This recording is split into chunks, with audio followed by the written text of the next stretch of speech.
जय हिमालय, जय भारत। मैं जर्नलिस्ट डॉक्टर हरीश लखेड़ा इस बार नई कड़ी के साथ हिमालय लोक चैनल में आपके सामने उपस्थित हूं। जब तक मैं कहानी को आगे बढ़ाऊं तब तक इस चैनल को लाइक और सब्सक्राइब अवश्य कर दीजिए।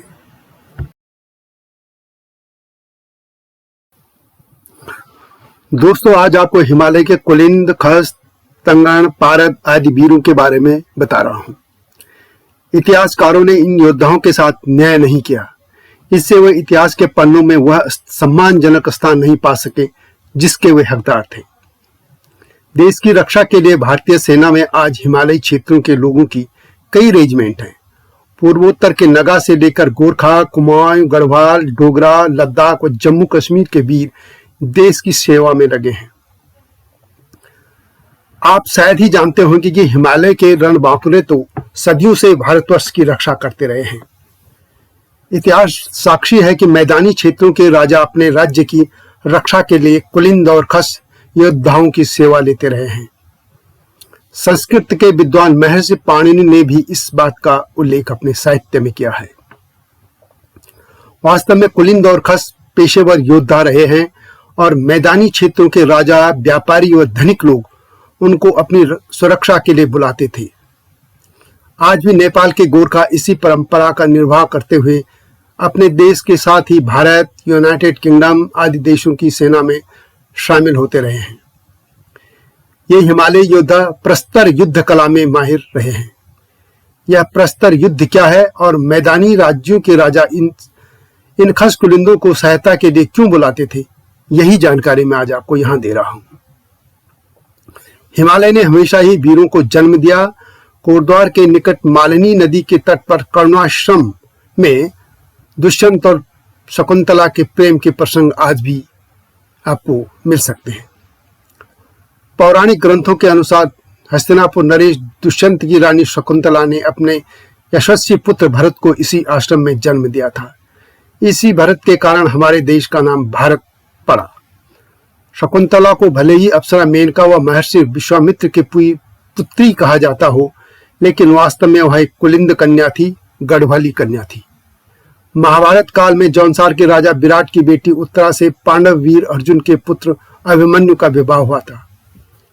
इस तरह की अनेकों कहानियां हिमालयी क्षेत्रों से जुड़ी हैं। पौराणिक कथाओं के अनुसार महाभारत के युद्ध में भी हिमालयी क्षेत्र के तत्कालीन कुलिंद, खस व तंगण आदि समुदायों के योद्धाओं ने हिस्सा लिया था।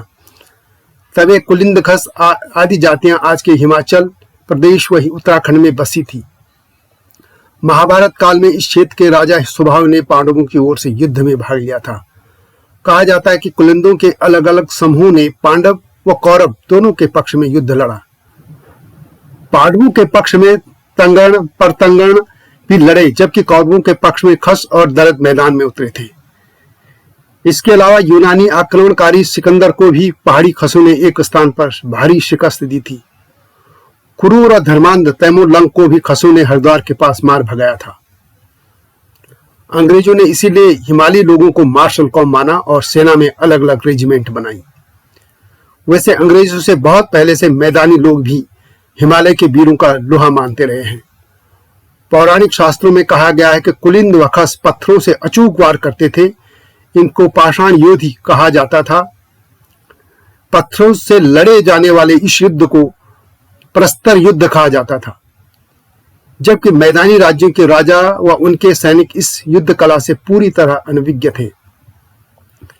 इन पाषाण योद्धियों में कुलिंद, खस, तंगण व दरद, लपांग प्रमुख थे। पौराणिक ग्रंथों की माने तो महाभारत युद्ध में इन्होंने अपनी वीरता का परिचय दिया था। ये पत्थरों से अचूक वार करते थे। इस युद्ध कला से पांडव व कौरव भी अनभिज्ञ थे। ये पहाड़ी वीर हाथी के मस्तक के समान बड़े शिलाखंडों की वर्षा अपने दुश्मनों पर करते थे। इससे सामने के दुश्मन योद्धा भाग जाते थे। महाभारत के युद्ध में पांडवों के साथी सात्यकी की सेना को इन वीरों ने पत्थरों की से ही नष्ट कर दिया था। उत्तराखंड के चंपावत जिला स्थित देवी धुरा का ऐतिहासिक बगवाल मेला इस पाषाण युद्ध कला का साक्षी है। इस मेले में प्रतिवर्ष बगवाल खेली जाती है। बगवाल एक तरह का पाषाण युद्ध ही है। इस पाषाण युद्ध में 4 खामों के 2 दल एक दूसरे के ऊपर पत्थर बरसाते रहे हैं। हालांकि समय के साथ अब इसका स्वरूप बदल गया है। लेकिन यह पत्थरों का युद्ध खसों के प्राचीन युद्ध कला का प्रमाण है। हिमालय के इन वीरों योद्धाओं को आयुषजीवी कहा जाता था। महर्षि पाणिनि ने भी इसका उल्लेख किया है। माना जाता है कि विक्रमी से पूर्व 5वीं और 4वीं सदी के दौरान हिमालय के ढलानों पर कुलिंद जनपदों में आयुधजीवियों की टोलियां बसी थी। उस दौर में व्यापार फल फूल रहा था। व्यापारिक मार्गों पर बहुमूल्य सामान लेकर सैकड़ों बैलगाड़ियां चलती थी, इसलिए डाकू भी बढ़ गए थे। इन लुटेरे डाकुओं को उत्सेधजीवी कहा जाता था। इनसे लोगों को बचाने के लिए भी मैदानों के राजा हिमालय की इन आयुधजीवी वीरों की मदद लेते थे। इससे भी महत्वपूर्ण यह है कि हमेशा ही आपस में लड़ने झगड़ने वाले मैदानी क्षेत्रों के राजा हमेशा ही पेशेवर पहाड़ी योद्धाओं की सेवा लेते रहे हैं। इतिहासकार डॉक्टर शिव प्रसाद डबराल चारण अपनी पुस्तक कुलिंद जनपद में लिखते हैं कि उस युग में जब नरेश सपरिवार बौद्ध मत में दीक्षा ले रहे थे तो सैनिक भी युद्ध को पाप मानने लगे थे, क्योंकि उन्हें बताया जा रहा था कि युद्ध करने से नरक या पशु योनि में जन्म लेना पड़ता है। इससे युवक सेना में जाने से कतराने लगे थे। सेना कमजोर होने लगी थी, वह डाकुओं की संख्या बढ़ने लगी थी। ऐसे में मैदानी राज्यों के अधिकतर नरेश स्वयं की, अपनी प्रजा तथा अपने राज्य की सीमाओं की रक्षा के लिए हिमालय के कुलिंद व खस पेशेवर योद्धाओं की सेवा लेते थे। कई जनपदों की सैन्य शक्ति भी कम होती गई थी और अनेक जनपदों में स्थायी सैनिक नहीं रखे जाते थे। इसलिए संकट के समय जनपदवासी जब युद्ध कला में प्रवीण पेशेवर इन पहाड़ी युवकों को बुलाते थे तो उनकी सुरक्षा हो जाती थी।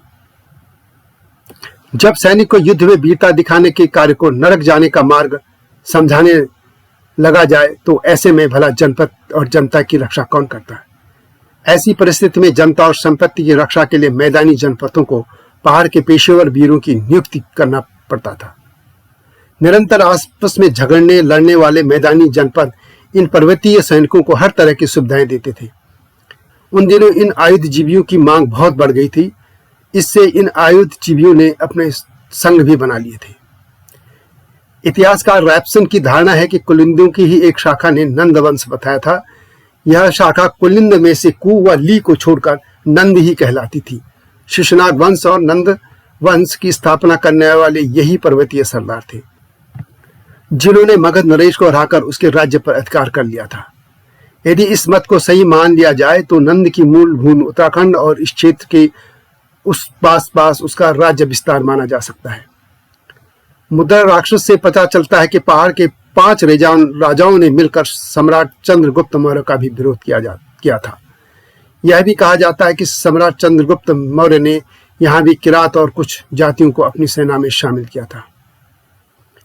इस तरह हिमालय के योद्धा हमेशा ही अपनी वीरता का परिचय देते रहे हैं और शुरू से वे भारतवर्ष की रक्षा करते रहे हैं।